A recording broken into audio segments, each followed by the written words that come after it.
Shalom, shalom, shalom, bien-aimés frères et sœurs, que la paix du Seigneur continue de fructifier dans vos différentes circonstances et que sa grâce soit votre partage tout au long de cette semaine et pour le reste de vos jours.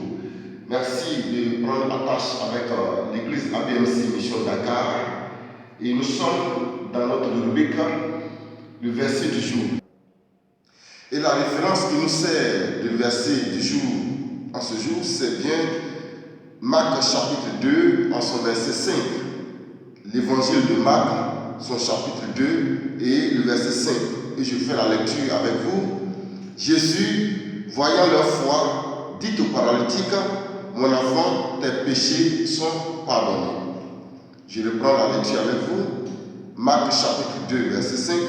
Jésus, voyant leur foi, dit au paralytique, mon enfant, tes péchés sont pardonnés. Amen. Bien-aimés frères et sœurs, voici en substance la référence qui nous donne notre verset du jour, Marc chapitre 2, verset 5. Et si j'avais un titre à donner à cette lecture ou à ce verset pour notre méditation de ce jour, je dirais « Active ta foi pour le salut de quelqu'un ». Active ta foi pour le salut de quelqu'un. Bien-aimés frères et sœurs, ce passage que nous venons de lire dans Marc chapitre 2, verset 5, met en relief plusieurs personnages. Et le personnage principal, c'est naturellement notre Seigneur Jésus-Christ, qui d'ailleurs a libéré cette parole en disant « Mon enfant, tes péchés sont pardonnés ». Lorsque Marc relate les faits selon lesquels Jésus, voyant leur foi, dit au paralytique « Mon enfant, tes péchés sont pardonnés », Marc nous donne ici un certain nombre d'informations plus haut et que nous voulons partager avec vous. D'abord, il se trouve que le contexte de ce verset, Jésus, après avoir fait plusieurs couches et après avoir exercé le ministère, est revenu à Capernaum, à la maison. Et la Bible dit que pendant qu'il était chez lui, les gens ne cessaient d'affluer. Tantôt pour des guérisons, tantôt pour des miracles, d'autres certainement pour des prières, ou d'autres encore pour des conseils, etc. Ou d'autres voulaient simplement le voir.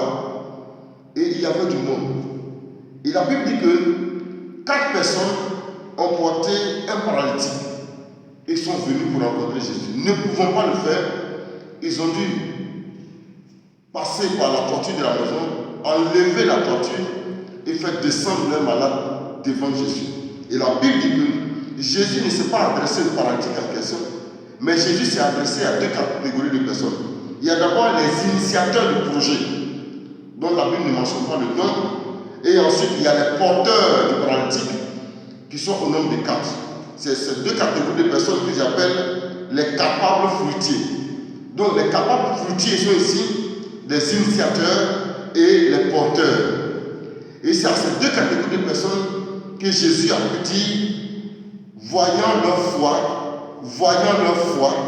mon enfant, tes péchés sont pardonnés. Donc Jésus pardonne les péchés du paralytique, non pas à cause de la foi du paralytique, mais à cause de la foi de tous ceux qui ont initié, de tous ceux qui ont porté ce paralytique jusqu'à ce qu'il soit devant Jésus. Bien-aimés frères et sœurs, qui est un paralytique? Un paralytique, c'est quelqu'un qui ne marche pas. Un paralytique, c'est quelqu'un qui n'est pas libre de ses mouvements. Un paralytique, c'est quelqu'un qui est dépendant. Un paralytique, il subit constamment les humeurs des autres. Un paralytique, il est constamment à la recherche de nouvelles connexions fructueuses et de nouvelles relations productives.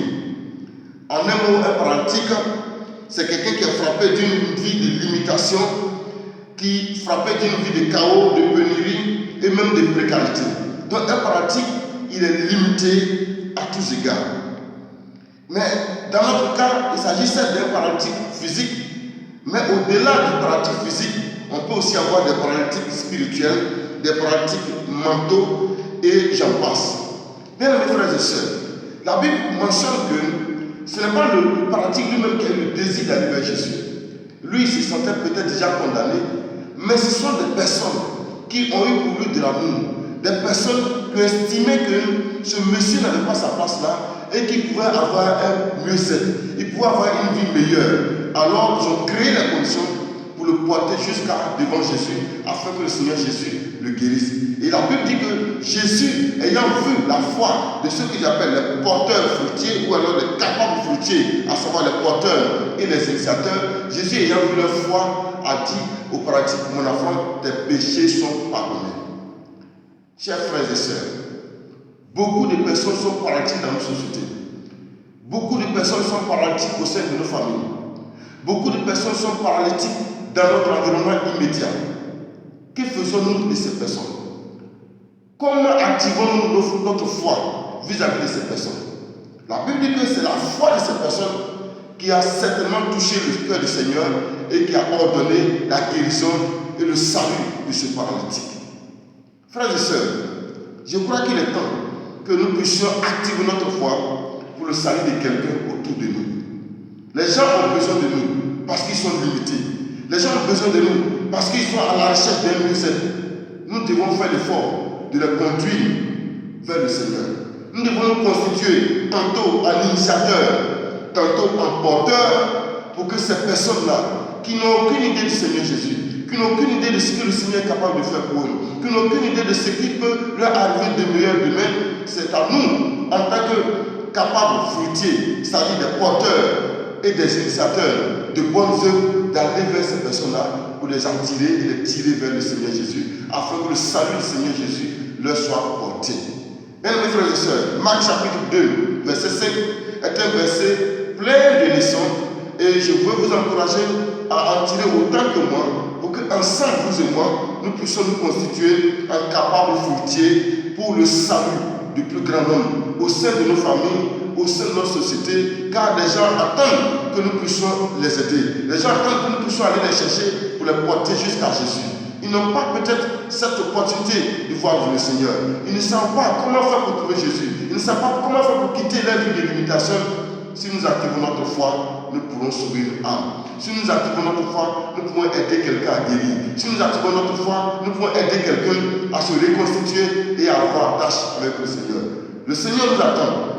Il attend que nous puissions nous connecter à lui et qu'au-delà de la connexion que nous avons avec lui, nous puissions nous connecter avec de nombreuses autres vies. Soyez bénis chez vous, shalom, et que la paix du Seigneur demeure dans vos maisons et que cette paix puisse profiter à tous ceux qui nous entourent, soit les paralytiques. Amen.